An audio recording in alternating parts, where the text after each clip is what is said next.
दुनिया भर में इस वक्त सबसे बड़ी बिल्डिंग्स बनाने की होड़ लगी है। अमेरिका, चाइना, दुबई, कतर सभी को इस रेस में बने रहना है। और जब दुबई ने दुनिया भर के सामने बुर्ज खलीफा जैसी मिसाल खड़ी कर दी, तो इसमें चीन कैसे पीछे रह सकता था। इसलिए उसने भी 2008 में शुरू कर दिया अपना ड्रीम प्रोजेक्ट शंघाई टावर। आज के वक्त में शंघाई टावर दुनिया की दूसरी सबसे बड़ी बिल्डिंग है और कई मायनों में इसे बुर्ज खलीफा से भी अच्छा माना जाता है। पर जल्दी इस बिल्डिंग को एक फेलियर डिक्लेयर कर दिया गया। चीन के इस सपने को दुनिया भर की मीडिया आज एक असफलता के तौर पर देखती है और मखौल उड़ाती पाई जाती है। पर ऐसा क्यों? ऐसा आखिर क्या हुआ? कितनी सुंदर बिल्डिंग की तरफ आज कोई देखना भी नहीं चाहता। और कैसे शुरू हुआ चीन के इस मेगा स्ट्रक्चर का पतन, आज हम जानेंगे अपने इसी वीडियो में। आगे बढ़ने से पहले चैनल को सब्सक्राइब करना ना भूलें और बेल आइकन भी दबा दें। शंघाई टावर चीन के लिए एक बड़े सपने जैसा था। चीन ने जब 1978 में अपनी अर्थव्यवस्था दुनिया के सामने खोली, तो जैसे चीन के लिए नए मौकों की बाढ़ आ गई। हर तरफ रोज नई कंपनीज बन रही थी, बड़े बड़े प्रोजेक्ट पास किए जा रहे थे और ऐसे में सबको जरूरत थी और ज्यादा ऑफिस स्पेस की। 1993 आते आते चीन की सरकार ने एक बड़ा प्रोजेक्ट प्लान किया, जो कि था अपनी आर्थिक राजधानी कहे जाने वाले शहर शंघाई में 3 बड़ी बड़ी कमर्शियल बिल्डिंग्स खड़ा करने का। इस प्रोजेक्ट की पहली बिल्डिंग जिन माओ टावर 1999 में बनकर तैयार हुई और फिर 2008 में दूसरी building Shanghai world financial centre का काम भी पूरा हो गया। ये दोनों ही बिल्डिंग्स अपने आप में बेहतरीन थी, पर इन्हें बनाने से ज्यादा चीन की दिलचस्पी थी शंघाई टावर बनाने में।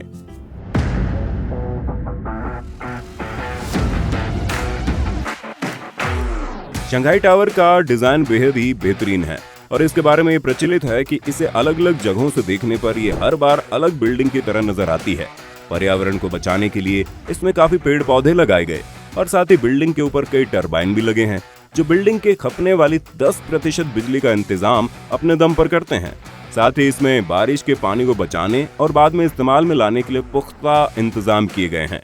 तो कह सकते हैं मोटे मोटे तौर पर शंघाई टावर को दुनिया में ग्रीन और इको फ्रेंडली बिल्डिंग्स की मिसाल के रूप में पेश किया जाना था।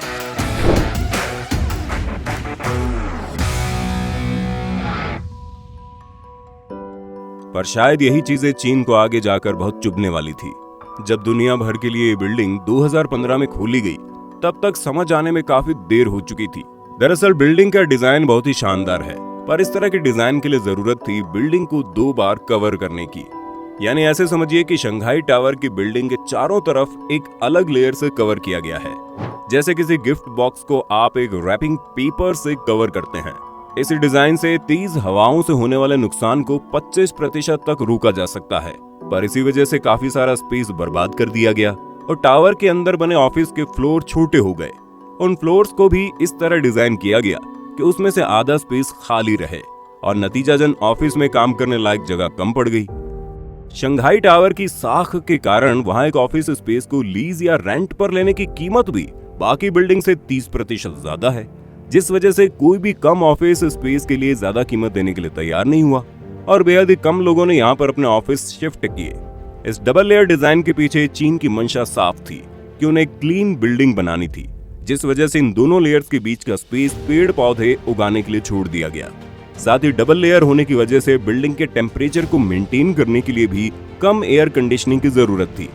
तो उस वक्त ये फैसला उन्हें उतना बुरा नहीं लगा, पर अगर आंकड़े उठाए तो आप देखेंगे 2018 तक चीन इस बिल्डिंग के आधे फ्लोर भी ढंग से भरने में कामयाब नहीं हो पाया था। और आज उसी का नतीजा है कि ये प्रोजेक्ट आज $1.5 बिलियन के कर्ज में है। इस बिल्डिंग के विशाल आकार की वजह से यहाँ पर फायर डिपार्टमेंट और बाकी सभी तरह के क्लियरेंस और सिक्योरिटी सर्टिफिकेट्स लेने में काफी देर आती रही, जिस वजह से जो लोग यहाँ शिफ्ट होने के इच्छुक भी थे, उन्हें भी काफी इंतजार करना पड़ा। अगर आप बुर्ज खलीफा और शंघाई टावर को एक साथ देखेंगे तो पाएंगे कम लोगों की वजह से रात को शंघाई टावर की सिर्फ आधी लाइट से जलती है और बाकी का टावर अंधेरे में रहता है। टावर के अंधेरे में रहने की एक वजह है होटल जिसके पास ये ऊपर के फ्लोर्स हैं। ये लग्जरी होटल भी तय वक्त पर खुल नहीं पाए और उसे खुलने में अगले कई साल लग गए और बिल्डिंग के अंदर यूं आधे अधूरे तौर पर काम चलता रहा। इन सभी कारणों की वजह से जहां एक आम बिल्डिंग को अपनी कोस्ट रिकवर करने में 5 साल तक का वक्त लगता है, वहीं ये अनुमान है कि शंघाई टावर को इस काम में 10 से 15 साल का वक्त लग सकता है। इन सब तकलीफों के अलावा भी कई और मुश्किलें शंघाई टावर के रास्ते में खड़ी हैं। 2020 में अचानक से 60वें फ्लोर पर से पानी लीक होने लगा, पानी लीक होते होते 9वें फ्लोर तक पहुंच गया और इस बीच वो बिल्डिंग की कई इलेक्ट्रिक लाइंस में पहुंच गया और बिल्डिंग को अस्थायी तौर पर काफी क्षति पहुंची।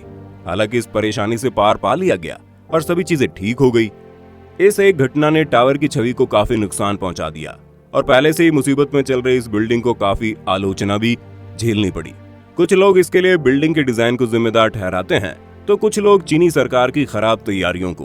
पर अब सवाल ये नहीं है कि गलती किसकी थी, उससे बड़ा सवाल यह है कि अब शंघाई टावर का क्या होगा। शंघाई टावर के लिए सबसे ज्यादा राहत की खबर यह है कि धीरे धीरे ये अपने शहर का प्रतीक बन गया है, जिस वजह से इसकी मार्केटिंग अच्छे तरीके से की जा रही है। साथ ही आजकल की कंपनीज इसी तरह के ऑफिस स्पेस भी तलाश रही है जो कुदरत के करीब हो, जो कि शंघाई टावर की खासियत रही है। हाल ही में चीन द्वारा बड़े स्काई स्क्रैपर बनाने पर भी कुछ पाबंदियां लगाई गई है, जिस वजह से इस तरह की बिल्डिंग्स को बनाने के काम में थोड़ी गिरावट आई और इसी का फायदा उठाते हुए शंघाई टावर इस वक्त में एक अच्छे विकल्प के रूप में खुद को सामने कर सकता है। शंघाई टावर के पास दुनिया का सबसे ऊंचा ऑब्जर्वेशन डेक होने का भी खिताब है, जो इसे बाकी बिल्डिंगों से अलग करता है। नए 2021 के आंकड़ों के मुताबिक आज के वक्त में शंघाई का 70% हिस्सा अब भरा हुआ है और काम में लाया जाता है। आपको क्या लगता है, क्या इस फेलियर से शंघाई टावर उभर पाएगा? आखिर इसके बनने से लेकर इसकी इस हालत तक की कहानी में आप किसे जिम्मेदार मानेंगे, डिजाइनर्स को या फिर चीनी सरकार की खराब प्लानिंग को? अपनी राय कमेंट बॉक्स में देना और वीडियो पसंद आई हो तो इसे लाइक भी करना।